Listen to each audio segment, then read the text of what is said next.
तो खुश हो गए। और वहाँ पे एक भी छंद है तो वो भी भूल जा रहा उसका।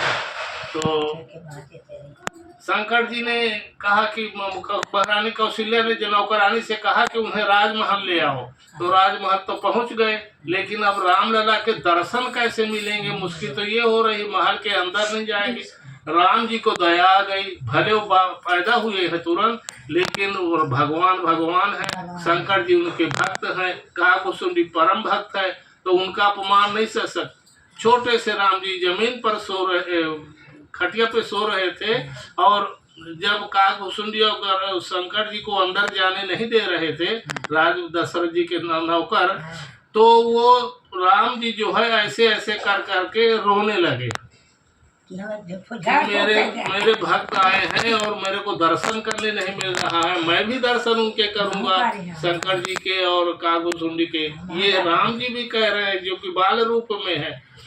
तो शंकर जी के दर्शन करने को राम लला कर रहे हैं, और वो काकभूषुंडी राम जी के दर्शन करने को अलग अलग कर रहे हैं। तो रोने लगे बच्चे, चारों भाई रोना। एक भाई बोल नहीं बनेगा, धीरे रोएंगे तो कोई नहीं सुनेगा, जोर से रोने चारों भाई मिलके। जब जोर से रोने लगे तो नौकर फिर आ गए शंकर जी के दशरथ जी के नौकर, और बोले दो झापड़ ज्यादा मारे इस बार। कहा तुमको बार बार मना किए कि महल के पास न रहो, चले जाओ, फिर तुम हल्ला मचाने यहाँ आ जाते हो। तो फिर मार खाए, झोला झंडी उनका सब लूट लिए नौकरों ने, और बेचारे निराश होकर चले गए। गोस्वामी जी ने जब रामायण लिखना शुरू किया तो यही बात आई उनके सामने, और एक कहो निज चोरी। मैं एक चोरी की बात बताता हूँ कि काकभूषुंडी संग हम दो, काकभूषुंडी और मैं, शंकर जी ने कहा, दोनों हम जो है परमानंद प्रेम सुख भूले, बीथन फिरहि मगन मन भूले।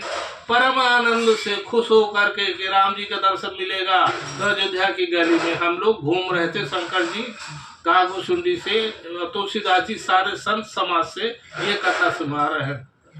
यह शुभ चरित जान पै सोई। साधु संतों ने पूछा शंकर तुलसीदास जी आप ये पता कहाँ से पाए? यह शुभ चरित जान पै सोई, कृपा राम कै जा पर होई। इस चरित्र को वही सुन सकता है, वही समझ सकता है जिस पर भगवान राम की भारी कृपा होगी।